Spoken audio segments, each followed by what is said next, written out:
So why do you need to flip? You see me on Instagram, on YouTube, always talking about flipping, why you need to flip. And here's the thing. The reason why, the number one reason when it comes to real estate investing is because rental properties are too slow. Now, I made the mistake, and it's the classic newbie investor mistake of, I'm going to buy all these rental properties and they're going to cash flow and I'm going to retire off of the cash flow, the passive income, and the classic, once I reach $10,000 a month, that's when life's going to be good. That's when it's going to be good. I'm going to retire. I'm literally caught on video so many times on my YouTube channel saying, when I reach $10,000 a month in cash flow, that's when I'm going to retire. I'm going to chill in Costa Rica, I think was my exact quote, and life's going to be good. Well, surpass that. But the reason why I've surpassed that and not fully retired yet, even though, I live a pretty semi-retirement kind of lifestyle anyway, the reason why I'm not fully retired is because that income is unpredictable.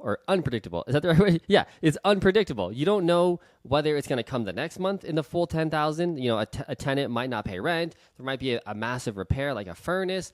Things come up, and the reality is it's not as easy as everybody makes it seem. The passive income, just chill out with the rental properties, relax. It's not relaxing. It's very, very stressful. You're always dealing with stuff. The property managers, even if they're managing it, which they should be, by the way, that's how you run a real business, they're still coming at you every single month with, Johnny didn't pay rent this month, or the toilet broke, that was a $400 charge because it leaked, and we had to replace some of the baseboards and the tiles and blah, blah, blah, blah, blah, blah, blah, blah. It's always stuff. They're always jamming at you with stuff. It's not passive, okay? So we just got to get that idea of rental properties are totally passive out of our head. And what you need to realize is that flipping is the foundation of a real estate investing business. Now, you can have a successful rental property investor, who's been doing it for 10, 15 years, but they're just getting lucky. They're just getting lucky on the appreciation, on, maybe they had good tenants that didn't screw them over too bad. They got lucky. But their actual business IQ, their investing IQ, oftentimes is very, very low. They don't know how to actually run a real business. And when real things come up, that's when, the tide goes out and we really see who was swimming naked. They don't understand business. They don't understand reading a financial statement. They don't understand anything. And the key to flipping, the real importance of it, is that you're actually a CEO of a business.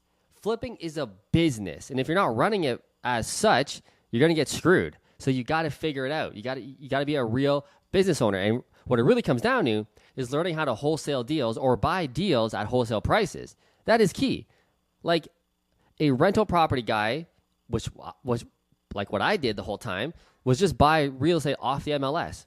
Just classic, decent deals, not screaming deals, good deals. And I didn't have to buy them at crazy discounts because I was going to hold them for 5-10 years. That was always the plan. Minimum 5 to 10 year hold, right? So the market is, of course, going to save me, which is true. If I just chill out and let the cash flow come in, that's fine, which is true. But you're not really building a real business here, okay? Imagine if you knew how to source and how to buy deals at deep, massive, disgusting discounts, and you held it as a rental property, let's say. That's even better. Okay, now we're talking. And if you decide to flip it in 3 months, 6 months, and just take the cash, that's cool too. That's great. You have options when you're a flipper. If I buy low, I can do whatever I want. I can have it as an Airbnb property. I can flip it for quick cash. I can wholesale it for super quick cash. I can hold it and keep it in my portfolio as a rental property for years and years and years and just make even more money. I have options. When you buy deals on the MLS with a realtor as a rental property guy, you have no options. The only option is holding it for 5 years and letting the market save your ass, which is cool. Like I said, it's better than what the average citizen does. That's for sure. But you're not running a business. You don't understand business. And the most important thing about flipping is that you can get rich or wealthier way faster than being a rental property guy. Again, my entire 20s, it took me to become a multimillionaire, which is great. That's top 1%, technically. That's better than everybody else. Cool. But 10 years, to make $2-3 million in net worth or whatever, come on, man. That's good. But you can't retire from your job or quit your job from rental properties. I mean, I guess you can, but it's going to take 10, 12, 15 years on average for most people. I got a feeling that you don't like your job or what you're doing right now. And if you had the opportunity to leave that job in 3-6 months, which is totally realistic when you start flipping, you're not going to retire. That's not what I'm saying. And be like rich and living in Dubai and stuff, buying Lambos and crypto. But you're going to have the ability to not have to work your shitty job and do this as your job, as an entrepreneur, as a flipper, to start building your portfolio, start flipping, and then start adding rental properties. And then in 10 years, oh my God, you're going to be way ahead of our rental property guy. But here's the thing. This is what we think flipping looks like. This is what we think is going to happen when we become a real estate flipper. And more oftentimes, or almost every time, it looks a little more like this. Yeah, this is me laying tiles on my rental properties. You know, you're going to Home Depot to buy all the materials, to meet the contractors. You're firing the contractors. You're dealing with dickhead contractors. See the theme here about contractors being a pain in the ass? That's what it more so looks like. You're in the trenches flipping, and it's not so fun. You're going, what the hell is this? I watch these guys on Instagram, on YouTube, on Flip That House TV show. They're living their life. They're entrepreneurs. They're white collar. They're totally out of it. And that's what I'm going to teach you today on how to do that. But most times, you know, you're in the trenches and you're going through shit. And also, the worst offense is buying MLS properties as a rental guy. That's one thing. As a flipper, oh my God. And this is what the majority of flippers, in quotations, do. They find a realtor. They buy a deal on the MLS. You know, the realtor said it's a really good deal. This is a motivated seller. Oh my God, dude. Almost no seller on the MLS is a motivated seller. Look, guilty as charged. I bought quite a few deals on the MLS as a flipper during, you know, dip times. During COVID 2020, I bought a couple. And during the dip of 2022, when interest rates really started to really hit, there was like a dip there where you could steal, in quotations, a property on the MLS from a realtor. No. Now, almost every deal that I bought on the MLS, you know, majority of them worked out. I didn't lose money on them per se, but it was a total fucking waste of time. They were not good profits. At the end of the day, when it was all said and done, they just weren't good. You can't get a good deal on it. You can't. You'll never buy a deal on the MLS for 60 cents on the dollar, 50 cents on the dollar like I do in the US, and how I'm going to show you how. It's never going to happen. Why? Why would they? If somebody's listed on the MLS, they're not motivated. They don't have to sell immediately. That's why they're listed with the realtor. They have time. They can wait for the next offer to come in, for the better offer. They'll say they're motivated, you know, maybe they are in financial hardships, but they ain't in financial hardships enough because they're listed with a realtor. Now, if you start doing this as a flipper, buying deals from wholesalers, which is barely better than realtors, we'll talk about that later, or from realtors, that's a fast track to get broke, all right? So why listen to me? If you're here, you probably already follow me on Instagram or YouTube or whatever, but maybe you don't. Bit about me, I bought and sold over 150 properties. That's pushing 200 now by the time I'm filming this video. I really got to update these slides. 50 of the 200 properties were rental properties. So on my biggest time, I had 50 rental properties in my portfolio under management. Most of them, vast majority, like 90% were single family homes.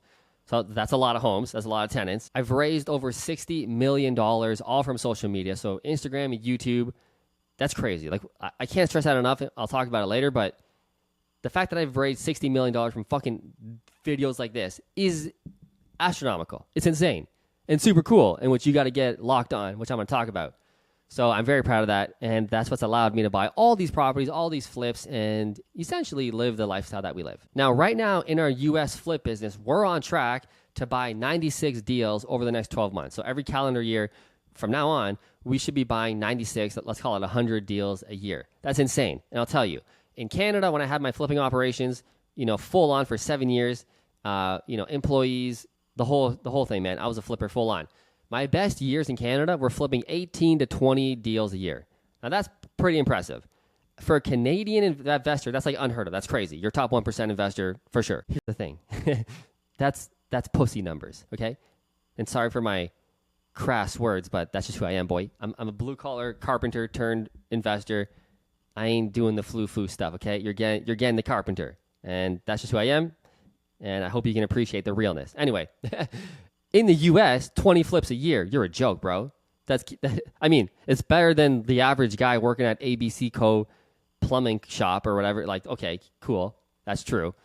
But when it comes to the flipping world, 20 flips a year, dude, you got to be kidding me. All right? Some months we buy 10 flips a month. And I'm still a baby.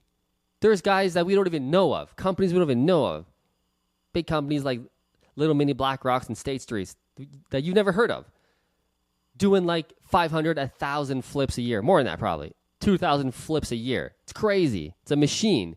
And you're allowed to do that in the U.S. because of the population is just so much bigger, so much easier. You can do it in Canada too, don't get me wrong, but it's going to be so hard, which leads to my next segue. I am a Canadian investor. I've built, pretty much everything so far in Canada. It's great. It got me a great life, got me a great net worth, but here's the thing. We're leaving Canada. Sorry, Trudeau. Not sorry. We're done. Why? There's no growth here. The Canadian mindset, the people here are just more conservative, more humble, which is fantastic, more minimalist. That's cool. But the entire economic system is also like that. It's almost impossible to scale at scale, to grow your business quickly. The financial, economy just doesn't allow for it. Too much regulations. Taxes are way too high. When it comes to rental properties, don't even get me started.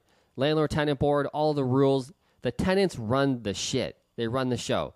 Okay, a tenant cannot pay you rent for 12 months, 18 months, and get away with it scot-free, not owe you a dime, no damage to the credit rating, and then just go off and do it again to someone else. It's disgusting. Not to mention, our population size is so dang small.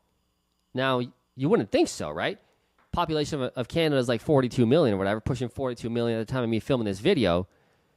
But it just doesn't allow for the expansion. And that's why we are now full on in the U.S. Dun, dun, dun, dun, dun, dun, dun, dun, dun. I don't know if that's the U.S. song. I hope it is. You get what I'm saying. The U.S. is where it's at. And I am so proud to be building a business in the U.S. I love the U.S. mindset. We've already been living in the U.S. at the time of filming this. Every winter for the past 3 winters, we own a home in Naples, Florida.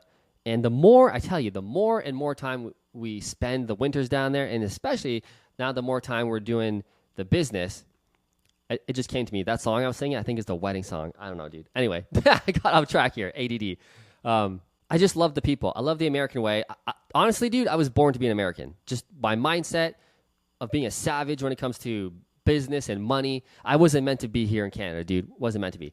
And that's why, actually, at the time of filming this video, we're actually going through our visa process right now to get our E2 visa and live in the U.S. full on and do that for 3 to 5 years, keep building our business, and then eventually file for the EB5, which is full green card status.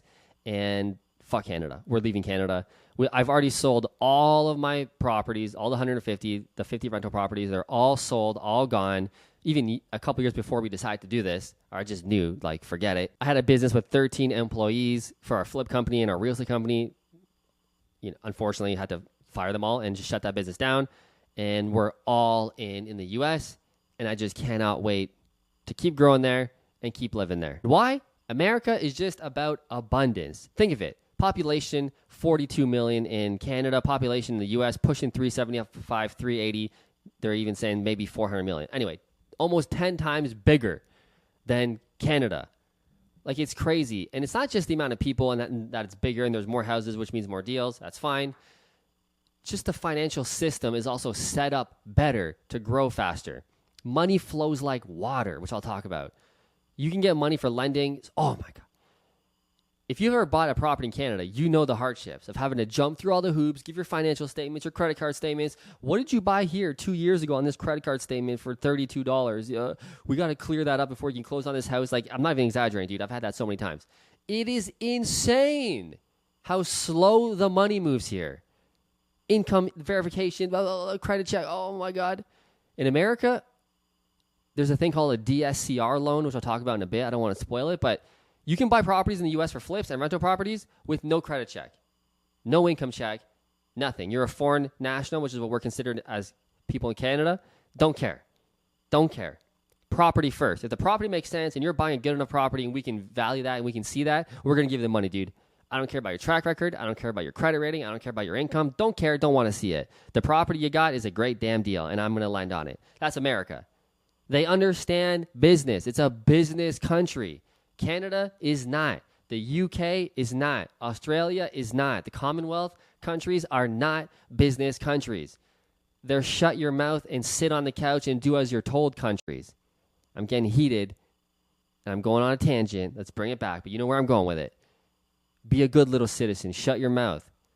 Do what we tell you. America's got that too. Don't get me wrong. But when you push back, they go, all right. Constitution, I get it. Okay. That's why the things that happened during the big shutdown didn't happen the way, in America, the way they did in Canada, UK, Australia. There's a damn good reason why that didn't happen. Many reasons why.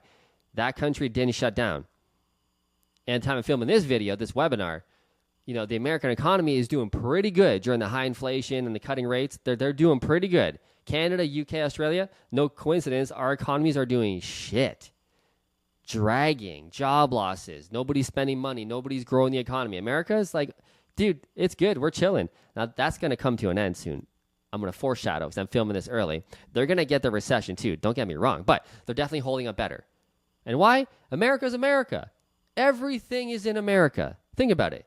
Everything that you know, Google, Apple, most of the technologies you have around your house, invented in America. Hollywood, New York City stock market, LA, Miami. Like, think of all the big things in the world. It's America. Everything is in America. Everybody in the world wants to go to America. Even though they trash on it and this and that, Second Amendment, all up for debate. Fantastic. We love debate. But don't get it twisted. Everybody who shits on America still wants to come to America. Why? Land of opportunity. It is where you need to be. It's America. Let's check this out again. Canada population, 42 million. Population of Texas, 29.1 million alone. Population of Florida, 21.5. Now, the main states that we invest in are Florida and Texas, as most investors. Those two states alone, more than the population of all of Canada. We're not even talking yet about North Carolina, South Carolina, Louisiana, Alabama, Tennessee, right? We're not talking about Illinois, Michigan, and I guess New York, California. Maybe we can do some deals there, but don't really. Anyway, there's so much opportunity, so many houses, so many apartment buildings, so many mobile home parks. The ratio is just gigantic. So what makes America great again? Again, the financial system is just set up for business, for liquidity, for speed. Most importantly, for the purpose of our business, sellers are actually motivated. There's no motivated sellers in Canada. I can tell you, I've done it. 7 years, Ontario. The place to be in Canada is Southern Ontario. If you become king of Ontario, you're king of Canada, basically. Let's be real. Sorry, Alberta. Sorry, out east. It is what it is, bro. Southern Ontario is the shit. And it sucks. I've done it. Sellers are not motivated. Why? Houses in Canada are literally people's retirement fund. Literally. That's their baby. They ain't giving it away at a screaming deal. They'll give you a little deal. But they're not going to, you're not stealing houses. And also, the financial system is just not set up for that. People don't go broke really in Canada. Yeah, your uncle complains about it when you get the family gathering and how's it going, uncle? And, oh, you fucking Canada, inflation, I'm so broke. No, you're not. No, you're not. Okay? We've traveled a ton in America. I've seen a lot of America. There's some broke motherfuckers in America that you will never see in Canada. People living in houses with no roof and a tarp on it in fucking Michigan where it's cold, in Ohio where it's cold. And nobody's coming to bail them out. Nobody. America's savage. You have the richest people in the world in America, and I would argue some of the poorest in America, all in the same country. And then that spectrum in the middle is gigantic. There's some real poor people in America. Because in Canada, if you go broke, here's an example. If you go broke and you can't afford your mortgage payment, I'm going to give you a little tip here. Hopefully you don't have to use it. But if you can't afford your mortgage payment, something's going on in your life, you lost your job, you're going through hard times. If you call your bank, TD, CIBC, Scotiabank, and just tell them, like, dude, look, I can't pay the mortgage this month. I'm so sorry. Just classic Canada. I'm so sorry. I just can't. I'm going through some tough times. I'm trying to find a job. Like, just give me some time, please. Many times, most oftentimes, TD, Scotiabank, all these banks, they're going to go, dude, don't worry about it. It won't be this lax, but basically, don't worry about it. What if we give you like 6 months, no mortgage payments? Will that be enough time for you to get like your job? Oh, dude, that would be so good. Thank you so much. It's going to honestly be something like that. How about no mortgage payment for 4 months, no payments for 6 months? What if we extend the amortization out to 96 years, bringing your mortgage payment down for the next 12 months, like super, super low? Would that help you out? Oh my God, that would be so good. Thank you so much. That's what banks do in Canada. They will do anything not to take the house. They don't want the fucking house. Please don't let me take the house. What if we do this? What if we do this? What if we do 6 months no payments? What if just let's work it out, seller. Let's work it out. We don't want the house. That's how it is in Canada. They don't want the house. They'll do anything to help you. In America, no. You don't pay your mortgage payment?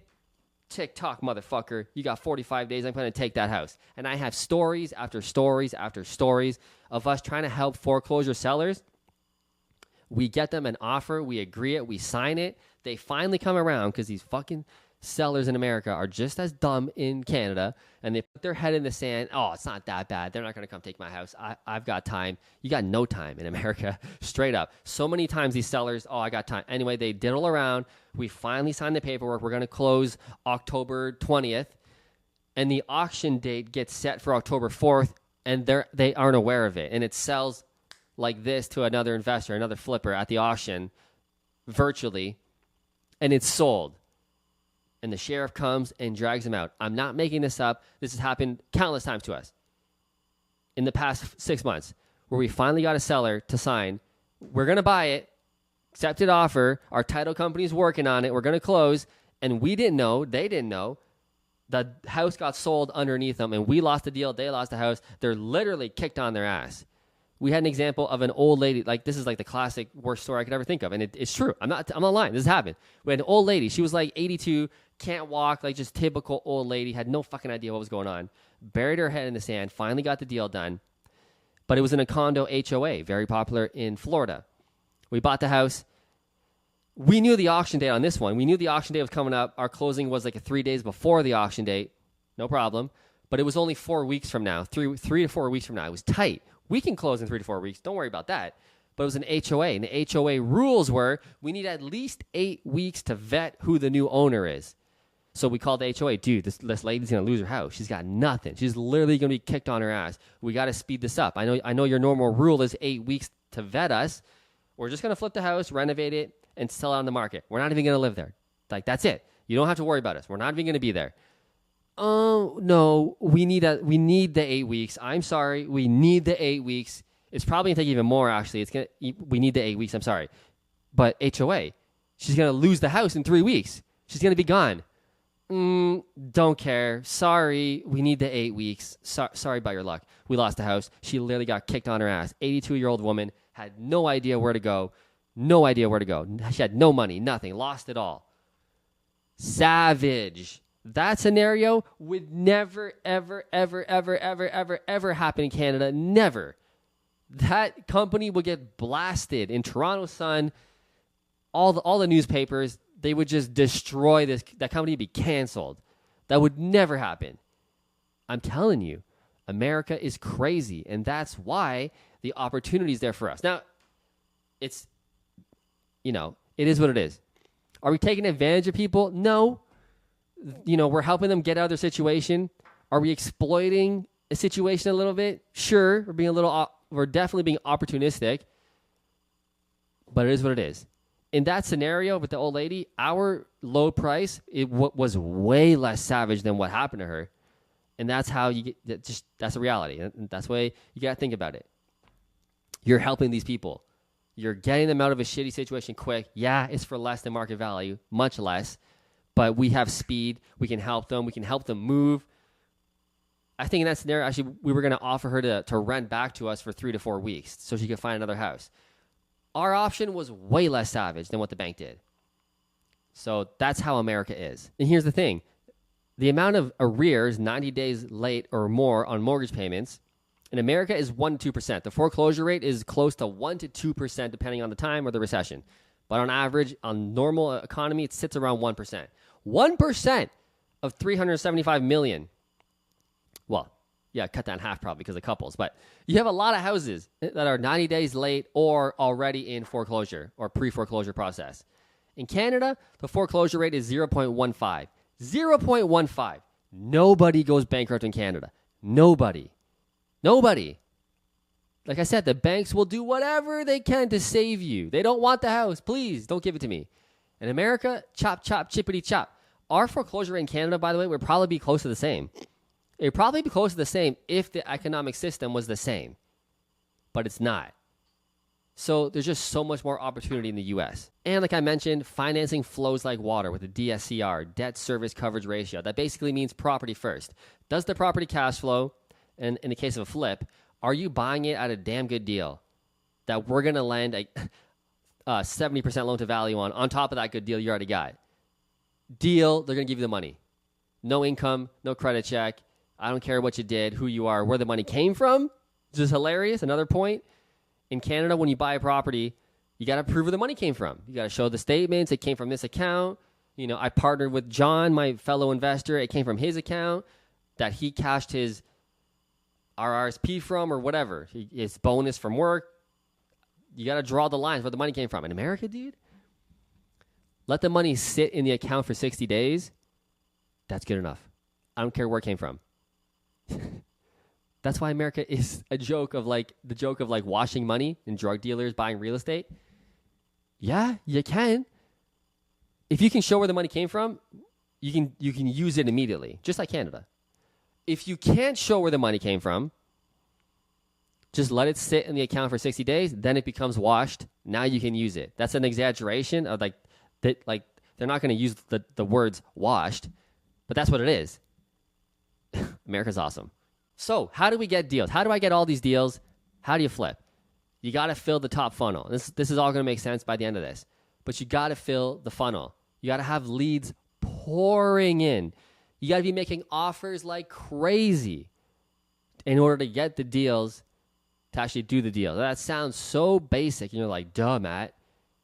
But nobody does it. Nobody understands this. And this is what's so hard in Canada, is to fill the funnel is hard. Like I said, there's not many motivated sellers, almost zero truly motivated sellers. And the cost to get these leads into Canada is very expensive because we don't have the tools that I'm going to share with you in a sec that you can do in the US to find these people. We have to do what's called shotgun marketing in Canada, where we blast an entire neighborhood of flyers to find the needle in the haystack, the one guy that's motivated. We got to do a Facebook campaign on an entire city or county in Ontario or whatever to find the one needle in the haystack. We're spending so much money to find the one guy, hopefully. Whereas if we could take a targeted approach, which you can do in America, I'm going to explain, it's like shooting fish in a barrel. But regardless, whether you flip in Canada or the US, you got to fill the funnel. So one of our best ways to get deals in the US is cold calling. Now, you can't do this in Canada. I mean, you're allowed to cold call, but it's almost near impossible. There's the do not call list and all these regulations. But also, how do you find phone numbers for targeted specific people? You can't. Now, here's the thing. Canada, it's all private. All your information is private. Now, duh, that's good. As a Canadian, you're like, duh, that's great. In America, nothing's private, which is hilarious because they're a country about like freedom and like, leave me alone. Get your hand out of my pocket. Constitution, protection, right? They do have all that. But when it comes to their information, it's all public. They believe in freedom so much to the absolute degree that everything's fucking public. I can see exactly what somebody bought their house for, which you can do that in Canada as a realtor. When I was a realtor for 12 years, I had a back-end system on my computer, and I could see all that stuff. In America, it's all public. Anybody can see it. You can see it. You can go right now on Zillow and see anything. But we have other programs that go even deeper that you can just pay like $20 a month for. And I can see exactly who's 90 days late on their mortgage payment, who's 30 days late, who's 60 days late.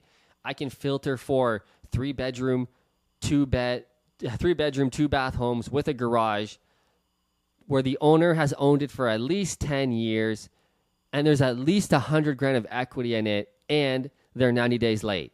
How specific is that? That's targeted as fuck. And I want to see all of that in Memphis, Tennessee. Enter.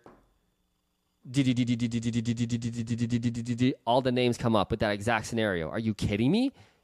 Shooting fish in a barrel. Then we do another program called Skip Trace. Yeah, this is crazy. And it pulls all of those people's phone numbers. How? I don't fucking know. But it does. Everything's open. It pulls all their phone numbers. So John owns a 3-bedroom, 2-bath house, detached house with a garage. He's 95 days late. He's got $100,000 of equity minimum in there, and he's owned it for 12 years. I pick up the phone. I call him. Hey, John, we're the biggest home buyers in Tennessee. We're buying homes in your areas. I just want to see if you're interested in selling your house. Actually, yeah, I kind of am. I'm 90 days late on my mortgage. I'm probably going to lose the house if I don't figure it out. I would love to just sell it. Like I didn't know that. Make an offer. Close it. Next. Go down the line all day, every day. What do you think your success rate's going to be when you're targeting and you're hitting like that? Very high. And it is. So when John says, yeah, I'll sell my house. Okay, tell me about your house. He talks for a bit, blah, blah, blah, blah. I gather some information. Cool. How old's the kitchen? How old's the bathroom? Yeah, okay, cool. Tell you what, John, I'm going to get off the phone here. I'm going to look at some comparable sales in the area. I'm going to call you back in 10 minutes. I'm going to make you cash offer. Is that cool? Yeah, that's fine. I'll be calling in 10 minutes, John. Please pick up your phone. I'll call you in 10 minutes, all right? All right, cool. Yep. Do your homework on Zillow. Again, information is free. You can easily do comps in America with Zillow. Do your comps. 10 minutes. I'm going to talk more about this in a sec. 10 minutes. That's it. Just be 70 to 80% sure on the comp. That's all you got to be. Don't waste time ultra comping this. They might say no. So don't spend too much time. Rapid fire is America. Abundance, speed. You just look it up. 10 minutes. Yeah, okay. I think the prices, retails should be somewhat close to $250. Work your numbers off of that. Cool. I'm going to offer them retails $250 as is. I'm going to offer them $180 just because. Call them back. Hey, man, I just checked the comps out, checked the area. We can actually offer you $180,000 for your house. Quick close, cash, 30 days, whatever you want. I'll close whenever you want. $180,000. Some will say yes. Some will say no. Close the ones that say yes. Next. That's the game. Fill the funnel. Get the leads pouring in, which is so much easier in the U.S. They cost way less. And like I said, that targeted approach, that's what we do. Massive amount of leads. One cold caller can handle 12,000 numbers a month. At the time of filming this video, we have 6 full-time cold callers. What is that? That's about 70,000 numbers a month we're calling. 70,000 targeted people. 70,000. Isn't that exciting? 70,000 people that fit our metrics. And you don't think we can close 8 of them? 70,000 phone calls. You think I can't get 8 people, 8 of 70,000 to say, yeah, that's a good price. Let's do it. Are you kidding me? Of course you can. Next thing we do, one of our favorite strategies is Facebook ads. Now, we did this in Canada as well. Facebook ads were one of our most successful in Canada, and they're one of our most successful in the US as well. It's the same. Why?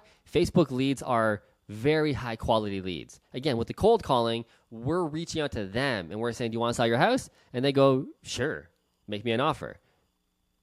They're in a stronger position because we call them.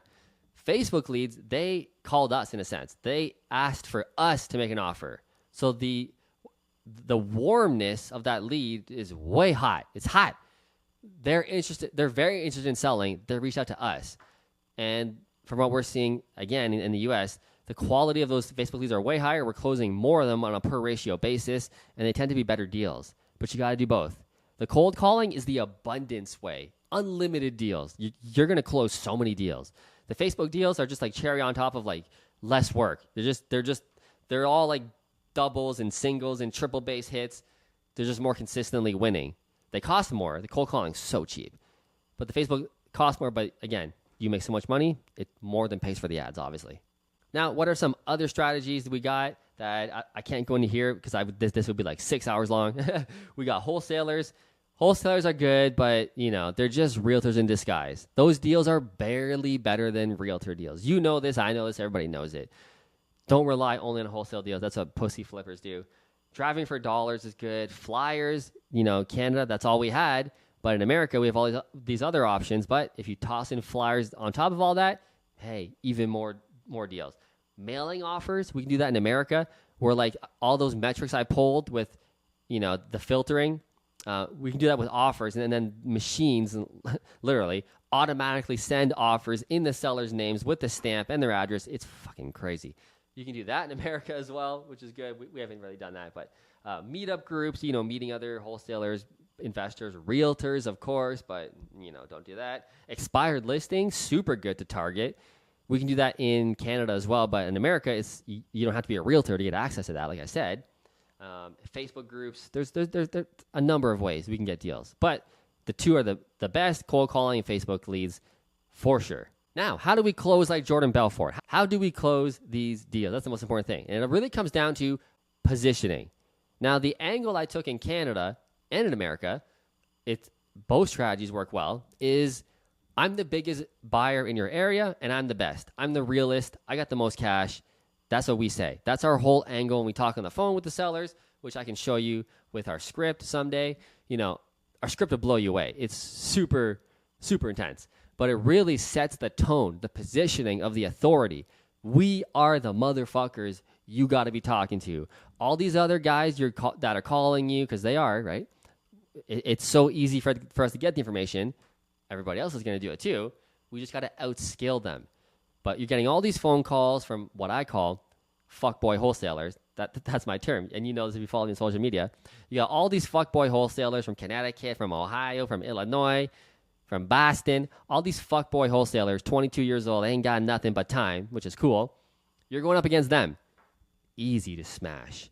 The fuckboy wholesalers got no money, they got no credibility, got no confidence in their voice, they got nothing. We got to be the big swinging dick. And that's my whole strategy. I did it in Canada and I did it in America, and it works super well. You got to close. I'm going to close. All these other guys ain't nothing. I got $3 million set aside every single month for your state of Florida. That money goes quick.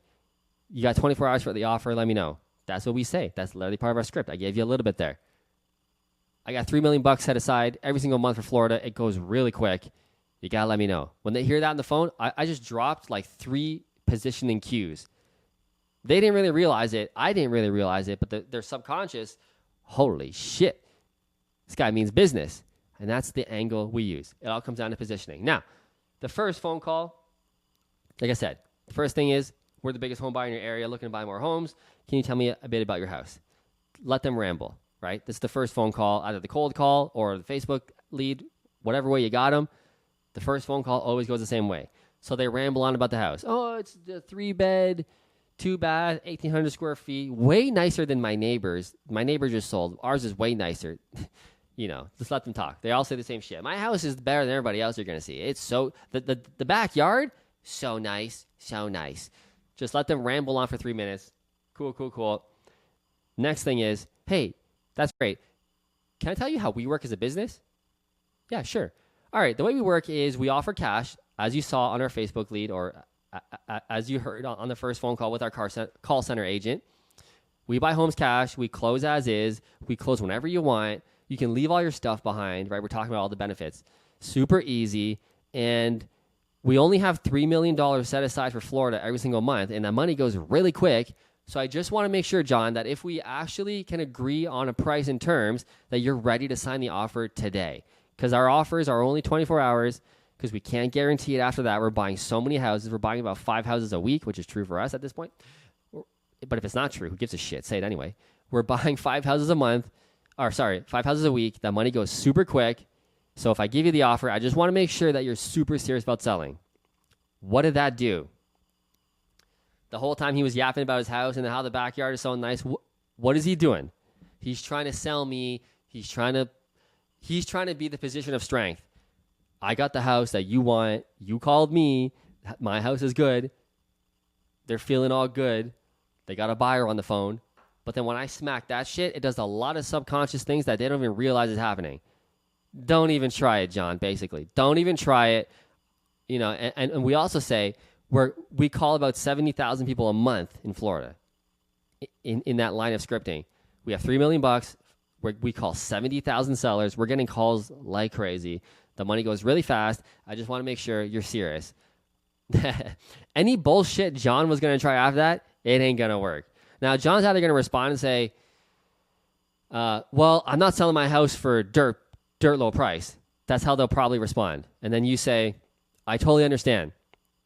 If you want the most amount of money you can get, the top retail value, unfortunately, you're going to have to go with a realtor. That's the only way to get that top realtor value. But you know what that means, right? Like the property is going to sit on the market for months and months and months, right? Average days on market in Florida right now is about 200 days for the average house. For land, it's about 600 days. it's going to sit and sit. You're going to have showings. You're going to have crap offers. It's, hey, if you want the top price, that's what you got to do. And if that's what you want, no problem. But we can't do that. We're not your buyer. Yeah, I'm telling them on the first phone call, we're not going to be your buyer. We're not going to do it. If you want an offer from us, now, even if they don't answer that way, and they go, oh, cool, wow. The next thing we say is, but, I'll just let you know, we do bring convenience. We offer cash, all that. But I'll tell you right now, our offer is not what you would get with a realtor. It's going to be under that. Not much under that. Not much, but it's going to be under because we bring the ease and liquidity, and we can really help you out. So how about this, John? Do you want me to get you an offer and get off the phone and look at some comps and make you an offer? Does that sound good to you? Now, they're either going to say, don't even bother. No, I want full retail. It's not going to work. Or they're going to say, sure, make me an offer. That's a great first step. Then, like I said, what do? We tell them, okay, John, no problem. I'm gonna call you back in 10 minutes. Be at your phone. This is very important. So important. When we trained our guys at the beginning, a lot of our guys would just call and then spend too much time on the comms, which we told them, 10 minutes max, make an offer. Because we don't even know if they're even going to accept it. Why would you take half an hour looking up comps? We don't even have a deal yet. Don't spend that much time. 10 minutes, 5 minutes, fuck's sakes.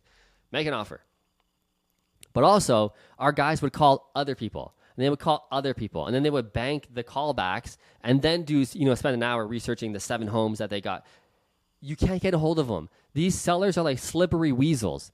Trying to get a hold of them an hour later, you don't know. They're out with their kids. They're picking up their kid from school. Like, life happens. And then you try and call them, and then they get sick of you fucking calling, and they just ignore your phone. It happens all the time. You got to tell these people, I'm going to call you back in 10 minutes. Promise me you're going to pick up the phone. Like, literally. I'm calling you in 10 minutes, okay? Be at your phone. Jump off, Zillow, look at comps. 10 minutes, motherfucker. Call back, make an offer. Second phone call goes like this. All right, John, I looked at the comparables of the last sales in the last 30 days. The 30 to 60 days is really important for us, especially in this fast-moving market. Listings that sold 6 months ago, they're outdated. Okay, the market's changing so fast. So based on what I saw, we can actually offer you $180,000. Do you see my tonality in the way I said that? It is so important that you say the offer in an exciting, you're not going to believe this, but we can actually offer you this. We've done so many calls and training our guys, and some of our guys slip into this by accident because they're Canadian, and they know they're offering low, and the calls go like this. Based on what I saw in the comps for the last 30 days, what's sold, interest rates are at historic highs, the market's not that good. Like, you're just setting them up to fuck them. Like, it's like they know what's coming. And I got to be crass to make the point because, like, that's the phone call sound like. Based on what I saw, our offer would be $180,000. That's literally how even my trained sales guys would say it because they fall into, if you're not careful, you'll fall into your programming in the Canadian way of like, I know you're probably not going to accept this, but here's my offer. What? Of course they're going to say no. Just by the tonality, the way you said it, they're like, I know I can get more if you just deliver the offer like that. Clearly I can get more. You got to deliver it in a way of like, you're not going to believe this. Based on what I saw, I can actually offer you $180,000 cash. You got to say it like that. And they're going to go, oh, wow, if he's that excited about it, like it must be like pretty okay. Sure. Now, most likely they're going to respond with, oh, that's way too low. That's way too low. It's classic seller. They're going to say that no matter what you say. I could have said 300 grand and they're going to be like, that's way too low. The response is, I understand you think it's low. You know what? Every seller responds that way. We literally say that because you got to call them on their shit. We hear this all the time, okay? Like I said, we speak to 70,000 sellers a month. You're not special. Every seller says that. I would say the same thing. I totally get it. As a seller, you're trying to get the most amount of money. Totally get it. But as I said, if you want more, you got to do the realtor thing. Now, we can help you with that. I can help you find a realtor. But it's going to sit for months and months. I'm telling you, it's going to sit for months. And then you're going to have the buyers wanting a home inspection. They're going to want this, and they're going to ask you to fix the roof. And, if you want that, that's the route you got to go. Our cash offer today, done, is this. Now, if they still say, I don't know. No, your offer's just way too low. Like the 180, like that's a joke. You're breaking the walls down, right? But they're still like, this is insane. You're still way too low. This is when you just say, okay, what's it going to take to get the deal done? That's the response. What's it going to take? I'll go back to my funding manager. I'll twist his arm, right? You got to make it sound like you're a big hedge fund. I'm going to go back to my funding manager. I'm going to twist his arm. Like, what's it going to take, John? Like, we like the area. We like the house. What's the number? Well, like 230 is like the least I can do, man. 230 is like rock bottom. Like and even that's low. 230, I think we got a deal. This is what you do. If you know you can do 230 right off the top of your head, put them on hold. Hold. Okay, 230, you know what? That's a little high, but tell you what. Let me put you on hold for 1 second. Let me go to my manager. Let me just try and beat him down, and I'll try and get you this offer right now today. Just wait on hold for 2 seconds, okay? Yeah, okay. Put the phone on mute. And chill for 2 minutes. Pretend you're going to the manager. Create tension.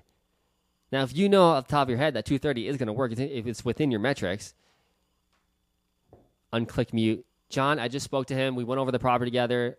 God, he got really mad at me. but like, we can do the 230. If you can do it today, we can do the 230. I'm going to send you the offer right now just so you know how serious we are. It's good for 24 hours. Let me know. Boom. Send the offer. Now, if 230 was a good deal, but not good enough to buy cash, I got more ideas for you in a bit. Just stay here. In a bit, I'm going to tell you how you can still close this deal, even though it doesn't meet your cash buying price metrics to flip it. We can do other stuff, but let's move on here for a sec. Now, for land is amazing, guys, and our buying metrics for land to make offers on is 50% of retail. If we look at comps and it's worth $100,000 for these 5 acres, we are going to offer $50,000. If 20 acres is worth $600,000, yeah, we're going to offer $300,000. Dirty ass offers. Why? Land takes longer to sell, but most importantly, land has less picky sellers. And we can see here, land is where you make the big money. Like flipping a house and making 50 grand, 100 grand, that's pretty realistic for the average flip in America. That's a great profit. With land, oh my God. Your profits can literally be 200,000. $1 million, $5 million. It's insane. You will never flip enough houses to make what you can make in land. Never. Land is where the big money is. Now, when I partnered up with this business with my partner, Andrew Hines, he's a big land guy in Canada. Building was his thing. Managing new builds, permits, that was his niche. My niche was flipping retail houses to other retail buyers, right? So I fucking hate land before this. Land is lame. It's so boring. I want to flip a house and take it from a piece of shit, change the tub, the tile, and make it amazing. I love that process. Land, like, I don't care. Ecological studies and soil testing and just, shut up. I hated it until we started doing it. And I was like, oh shit. The profit on land is amazing. It's easy. We can buy a piece of land for 50% off. 50% off. Incredible. Close on it, list it for sale the day we close. And then we just wait. I didn't have to renovate anything. I didn't have to change the toilet and manage contractors. I don't got to cut the grass or maintain the pool. Termites, people breaking into the house while we're renovating it. Oh, stealing the copper pipes and the copper wiring. I don't got to worry about any of that. A hurricane comes through Florida. I don't fucking care. Knocks over some trees in my forest of trees. I don't care. Who cares? It floods. I don't care. It's land. It's amazing. But the most important thing is that sellers are less emotional about land. And a lot of times when we're calling these land deals, the same thing we do with the cold call list, right? I want 5 acres or more, someone who's owned it for 10 years. That's pretty much our metrics for pulling the list. And we just call 70,000 land. It's crazy. Most of the time, these sellers are out-of-state owners. They live in Connecticut. They live in Mississippi, right? We're calling for Florida or Texas or whatever. Most of the time, they don't live there. They haven't been down to Florida in 20 years, 10 years, 5 years. They haven't seen this land. They have no idea what it looks like. Most times, it was passed down like it was inherited. They have no idea. They've probably never even been there. So when we make the offer of 50% off, it sounds so disgusting. They're like, okay, where do I sign? Honestly, most times, okay, sweet. I haven't been down there in 10 years. Like, I didn't even know the property was worth that. Like, they just don't care. It's not a house. There's no memories. It's not really an asset. It is, but to them, like, they don't really see it that way. So the negotiating on the land deals is so easy. And like I said, if you find a big plot of land that you can further develop, split the lots, make more lots, get it ready for builder grade, like, you can take it all the way to the end. You can make big money, life-changing money. One deal a year, one big land deal could just obliterate your salary easily. One deal. You don't have to flip a ton of houses. But if we do both, that's good, right? We got the mix going. We got the fast money with the houses. We got the really fast money with the wholesale houses. We got the medium money with the land deals. We got the medium plus money with the land deals. We're going to subdivide it and get it ready for builder grade. Like, you want to have a metric, a spectrum of deals in your portfolio. Slow money, fast money, medium money, super fast money. So you got money always coming in. Small checks, big checks, medium checks, they're all coming in at different times. That's what you want. And the land deals are such a great supplement for that. And they're just easy. Now, the buying metrics for houses, this should say houses. I don't know why it says land, but buying metrics for houses is after repair value times 70% minus renovations equals purchase price. So how does this work in reality? If we have a house, when we're looking at comps, and this house could be worth $350 when it's all done, new floors, paint, trim, doors, new kitchen, this house will be worth $350. We take $350, times it by 0.7 minus the $60K reno we think it's going to be. That gives us a purchase price of $185. That's how we value the houses. So super easy formula. Keep that on hand. But that's how we do that.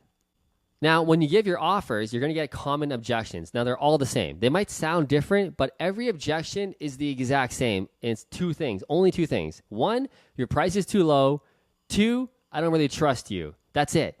Those are the only objections you're going to get with this entire business. If you can master how to weave around these, you're going to be a genius. Now, they're going to sound like a billion different things, but they're always the same thing. Price is too low. How do I know you're going to close and not fuck me? That's it. That's the only objections there is. So you're going to hear things like, can I think about it? Can I take the weekend to think about it? I got to talk to my husband, my uncle, my neighbor. You're going to hear this a lot with land. Well, my neighbor said he wanted to buy the lot. I just got to talk with him for bullshit. The neighbor never buys the fucking lot.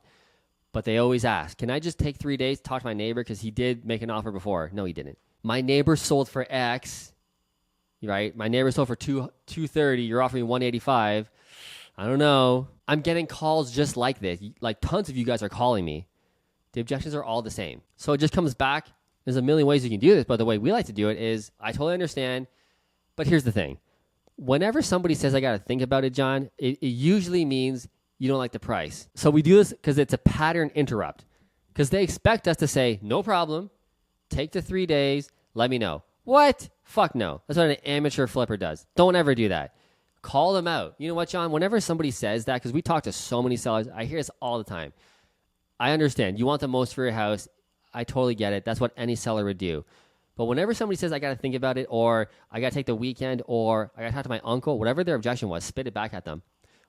Whenever somebody says that, John, it really just means you think the price is low. Is that what it really is? Boom.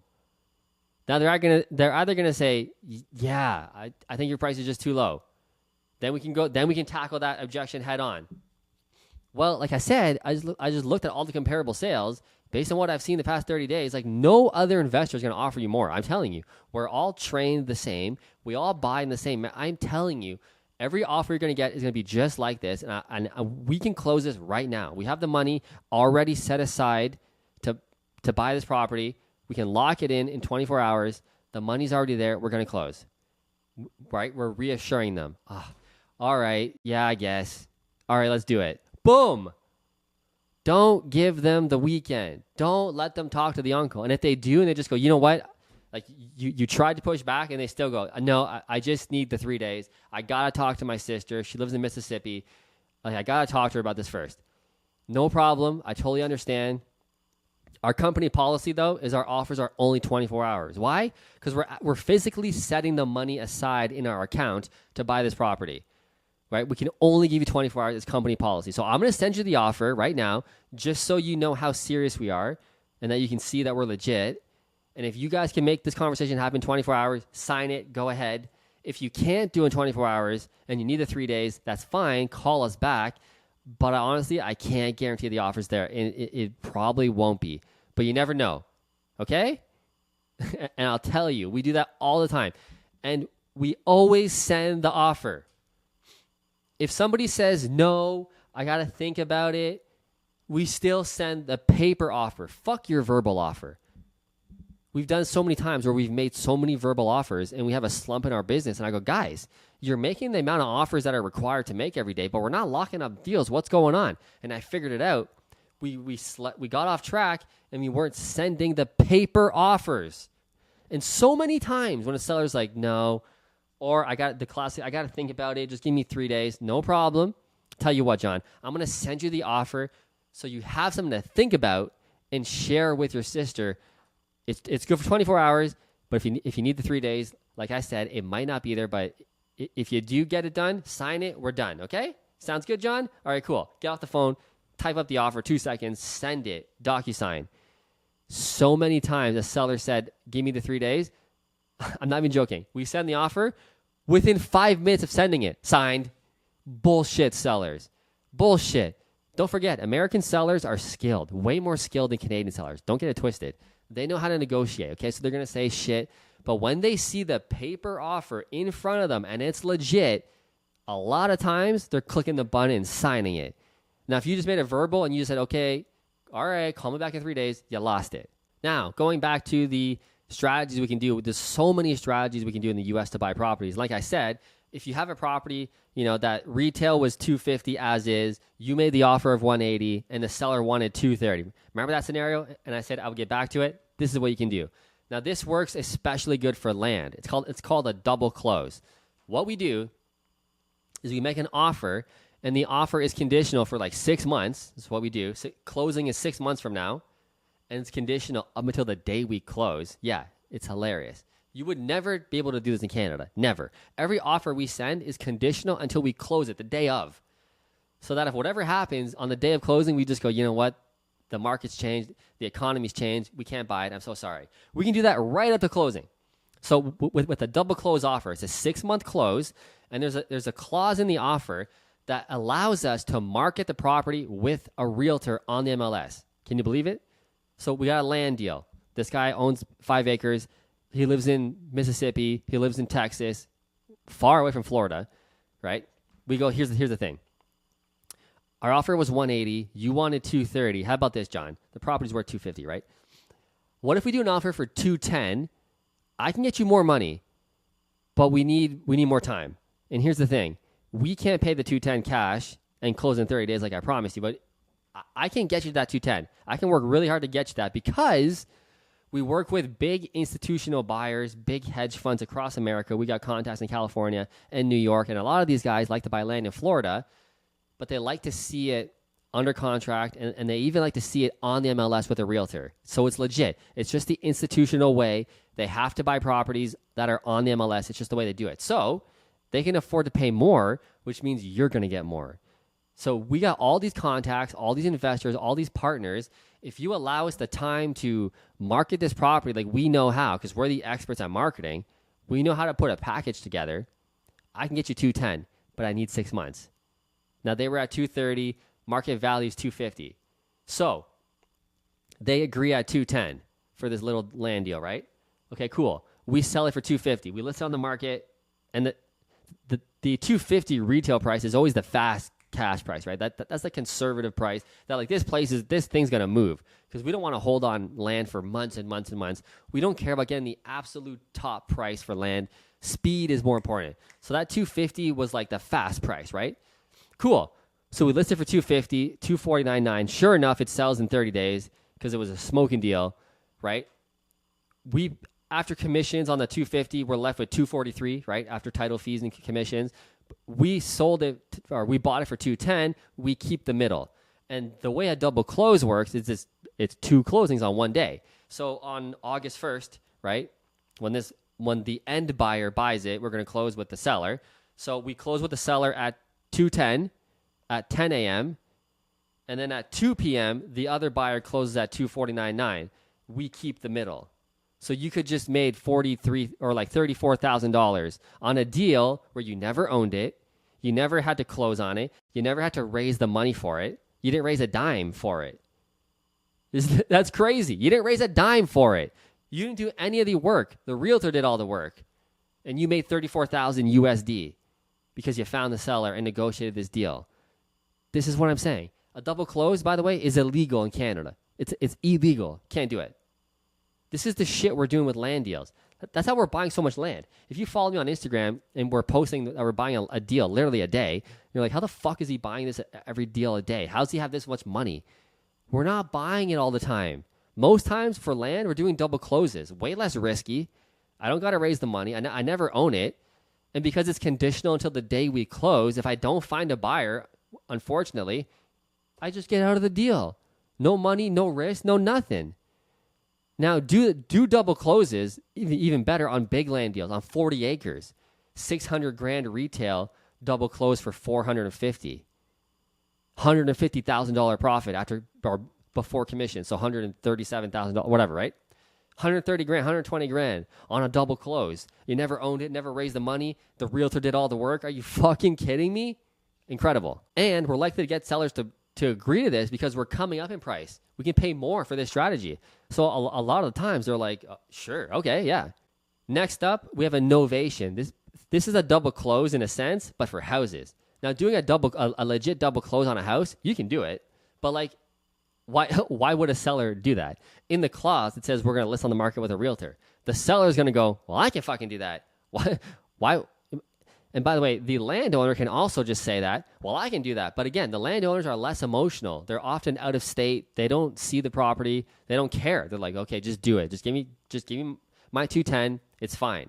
With houses, we got to do a different strategy, a little more concrete. So we do a novation. A novation is a contract that says we're going to buy your property at $230, let's say, and you're going to allow us to renovate it. Yeah, we're going to renovate it at our expense. So this strategy works really well for sellers that are unrealistic and they really want top retail value.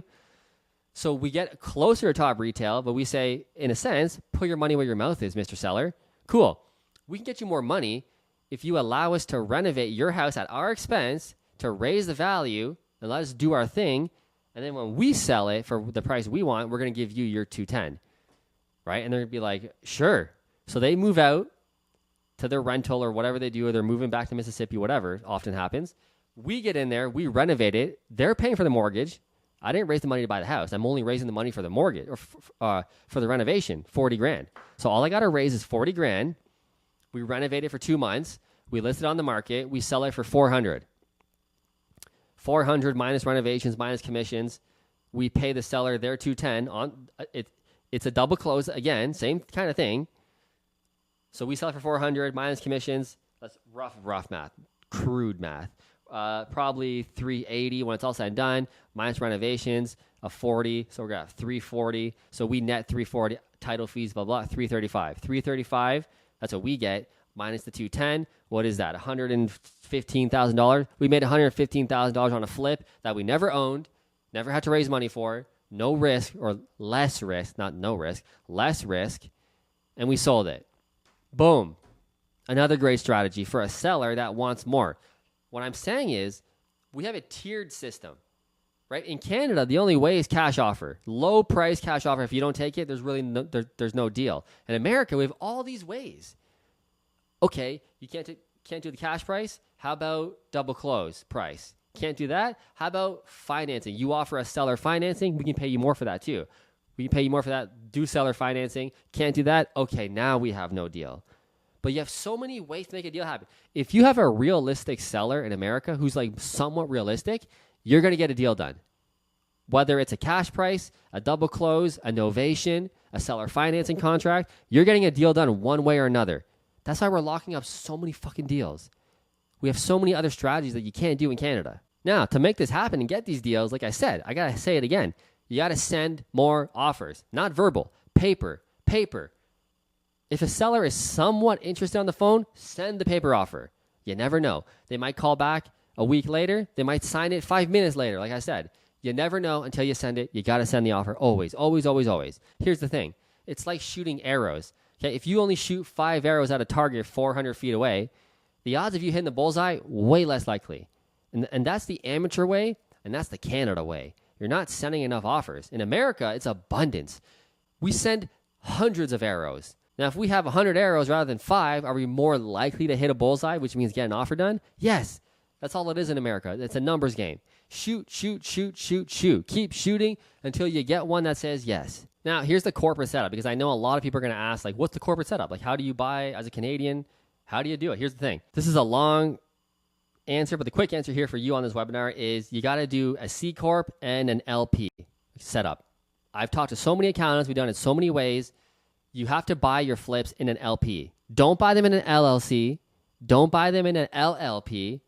You have to buy them in an LP. So here's the thing. You do a C Corp that you personally own 100% of. Now, in order to do a partnership, you need 2 people, right?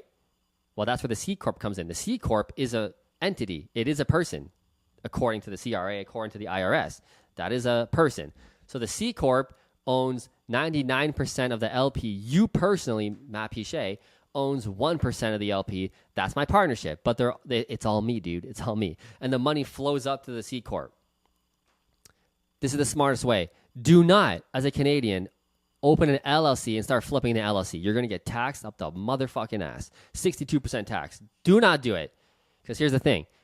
Trudeau wants his piece. And at the time of me filming this video, Trudeau is the prime minister. So if this is outdated, whatever.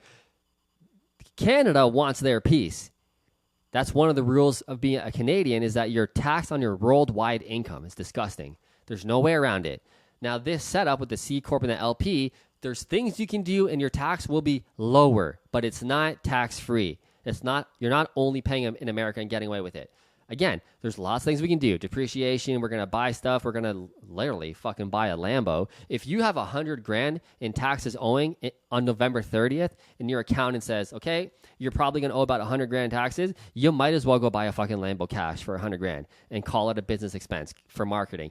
Honestly, you might as well do it because Trudeau's getting it or you're getting it. So buy the fucking Lambo. So anyway, and that's why people buy those, by the way.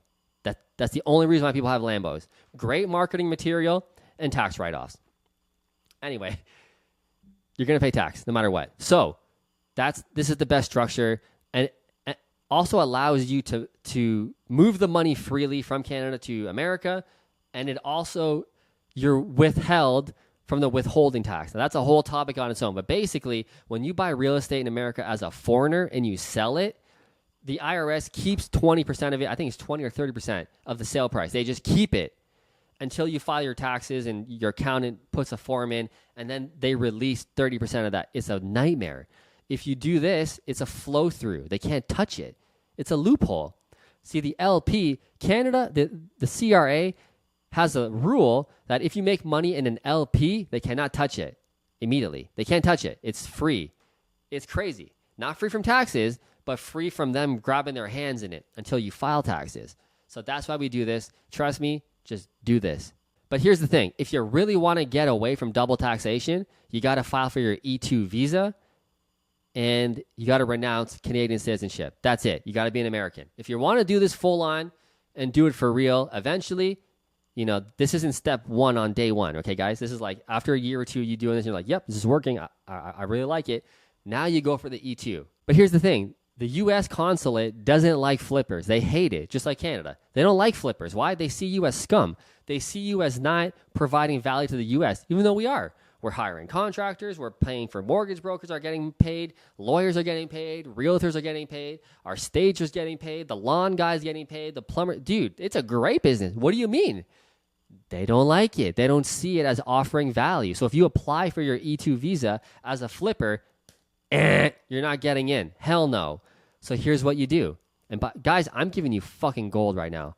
I had to pay my lawyer $10,000 to do this for us, and he told me I'm giving it to you right now for fucking free. I don't know why, but so you make a construction company. We got the C Corp that owns the LP. Your C Corp also owns Construction Co. LP. It's also an LP, by the way. Always LP, always. But, for example, ours is AMH Fruitful LP. That's our flipping company.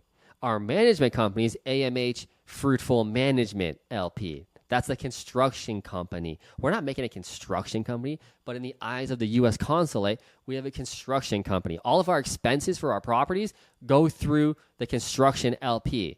All the renovations, all the paying of the contractors, paying our employees, everything goes through that construction LP. And then when we make a profit on the flip, we give half of it, half the profit goes to the management company, so it shows we're making an income, and it's not just like a fucking bullshit scheme artist. This company does make money, and then as soon as we pay ourselves, we pay it. We move the money back to the flipping LP, and then it goes back up to the C corp if me and Andrew want it personally. It's all a fucking game, okay? But you gotta position the game so that they see it as value, and that company, the management company, the construction company, ideally, eventually, we'll have W-2 employees, which is employees, like T4 for Canada. Employees on payroll. That's what they want to see. And it will. It will. We're going to have architects, drawing guys will be on there.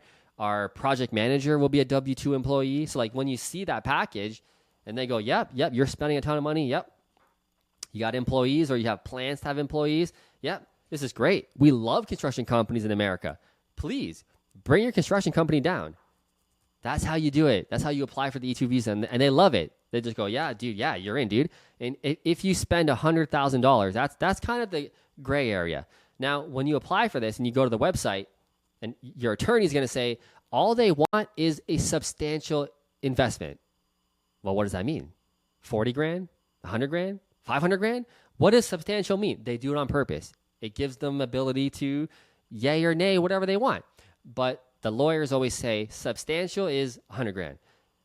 My lawyer said every time we do 100 grand, this way, guaranteed. He has a 100% success rate. Thousands of people have gone through him. He said, Matt, it's 100%. If you spend 100 grand, you don't have a fucking criminal record in Canada, right? You pay your taxes, you're getting in. It's slam dunk. Now, 100 grand. What? That's 1 or 2 renovations on your flips. Think about it. If you buy a flip and you spend $60K renovating it, new floors, kitchen, bathrooms, that's one flip. And then you do another flip for another 60 grand. That's it. You're in. 2 flips. You're in. It's easy. Now, when it comes to renovations, you got to keep it minimal. You got to keep it easy. And here's the thing. In Canada, we did top to bottom HGTV flips, like all the time. Right? We would buy a piece of shit, take it right down to the studs and make it amazing. And I love doing that. Now, I don't love doing that, especially being a remote investor. No. And in America, you don't have to. In Canada, you kind of have to. Why? Because you're not buying the greatest deals. We're not stealing them like we are in America. So we have to force the appreciation to make it a really good deal. Canada, or in America, you don't got to do that. We can steal shit on day one. So what we do is like, no renovations. We don't like doing that. We just buy it, maybe paint it, clean it, maybe some flooring. That's it. On the market a month later. We don't have to do the HGTV shit. And I urge you, don't. America's values are different. In Canada, we want the turnkey house because the houses cost fucking 800 grand. So they better be turnkey. In America, we're selling these houses for 200 grand, 150 grand. We're buying houses literally in Louisiana and even Florida and Texas for $42,000. I just bought one yesterday at the time I filmed this video in Louisiana for $42,000. A detached house for 42 grand. All right? That market there doesn't want fully renovated property. They can't afford it. So we're going to sell the house for like 80K as is. We're just going to clean it out, paint it, 80 grand. That's the market. That's the clientele. So it all depends where you're flipping. Now, if you're buying shit in San Jose, California, okay. Malibu, okay. You might have to flip it all the way because that's what that market dictates. But in Canada, it's like every market is flip. We don't have to do that in America, and don't. But if you are, keep it clean, keep it light, keep it easy, modern, in and out. So, you ready to make a flip biz? You excited, right? I've been talking for a while, I feel like, but I'm excited. I fucking love talking about this. It's a lot. Here's the thing. You're drinking out of a fire hose right now. I've just fire hosed you with a ton of information, some good stuff that you can take for sure and start crushing, but it's not enough. You're going to hit a roadblock. You're going to get stuck. So here's the thing. What if you had me every single month on Zoom, literally, figuratively whipping your ass, calling you out. John, what are you doing? Steve, you told me that you were going to get this done last month in Nevada. Did you get your paperwork done? Are you making the amount of calls? Steve, did you hire the cold caller in Mississippi? No? Why not? You need that because this is a lot. I fire hosed you and you're going to hit roadblocks. You can do this on your own. You can, but you're going to get stuck and it's just going to be a nightmare. You'll be running on the hamster wheel. So what if you had me once a month on Zoom, video like this, meeting with all the other people in my Insiders Club, bouncing ideas off each other, hearing what everybody else is doing, and then me helping you literally through one-on-one. And also being part of my WhatsApp group where you can text me in WhatsApp anytime, 24/7. And all the members in there know I'm crazy. I answer everything as much as I can, man. I just love it. I love it. So you have me all the time. Would that help you? Well, if you really want to do this for real, you got to jump in to Fruitful Flipping. This is the whole course. What I just did in this webinar, nothing. Iceberg. I go deep into all the stuff I just shared with you and more. 5 hours of content in this. All the scripts laid out for you on your first phone call, second phone call, how to handle the objections exactly, because there's a lot of them, how to handle them, all the hiring guides, all the tools and softwares that we use to pull all the sellers, the Skip Trace program we use, all of that, how to hire the cold caller. And listen, if you spend just $1,000 a month on pulling lists, calling, you can make a really good business in America. You can't do that in Canada. In Canada, $1,000 of marketing is fucking nothing. You might as well just throw it in the goddamn toilet. It's not going to get you anywhere. But in the US, $1,000 goes a long way. With $1,000, you can pull probably about 10,000 names and skip trace it. That's where all the money goes for the 1K. You can't even call 10,000 people in 1 month by yourself if you're working a full-time job or part-time job trying to get this going while you got a full-time job to replace it, right? So $1,000 goes a long way. If you're in the group and you show up on the Zoom calls and you ask me questions as much as you can in the WhatsApp chat group and you spend $1,000 a month, like at most, you're going to have a flip business. You're going to have something. You're going to actually start crushing. Now, how good would that feel? Because a lot of people just watch me on Instagram. They just, I wish, I hope one day I can do that. And they're not doing dick. It's because you got no one pushing you. And look, if this is you, you know this is true. You've been watching me for a while. You've been watching other flippers crush. And you're living the same life every single year. Nothing's changing for you. It's all the same. It's over. You got to stop it. Okay, and the best way to do that is get in the group and have someone like me pushing you and teaching you everything. Now, that's not all you get in this course. When you buy this package, you also get my other course, Unlimited Cash. That's got 6 hours of content. That whole course is designed around growing your social media branding so that you can grow your name and start raising money. Okay, the reason why I do the videos that I do on Instagram and YouTube is to raise money. That's why I do it. It's not out of only the goodness of my heart. You think I want to sit here for hours and hours and hours for free? No, man. I do it for the clout, baby. That's what you got to do. You got to raise the money. That's how I buy all the deals you see me buy, a deal a day. The ones that aren't double closes, I actually raise the money. From how? From social media, from Instagram, from YouTube. All of my lenders come from Instagram and YouTube. You have to be on there or nobody knows you. If nobody knows you, nobody's going to flow you. You ain't getting shit. You have to have an Instagram presence. Now, you don't have to be crazy like me and be a wacko, but you got to have some sort of, you have to. And that's what I teach you in this course, exactly how to post on social media, what to say, all for the purpose of raising your brand and raising money. Now, also in this course, when you buy this package, you also get all my other courses. My USA course, specifically on how to invest in the USA, all your corporate structures. We got my private lending course on how to do private lending, like how to raise money and all the contracts involved with that. By the way, the Unlimited Cash course has all of my joint venture contracts. You get all of that. You get my renovation course. So when you do renovate these properties, what countertops you're going to use, what color are you going to use, what paint colors, what type of flooring, what type of doors and trim. It's all there. No guessing. What type of light fixtures and faucets. It's all there with Amazon links or Wayfair links, wherever they're from. You get it all, dude. So you get all of that, all those courses, lifetime Insider Club for as long as I run it. I'm going to run it for a long time. Lifetime for free. The monthly meetings, the Instagram or the WhatsApp chat group, it's all included for $5,000. Now you're going to say, Matt, $5,000, it is a lot. I get it.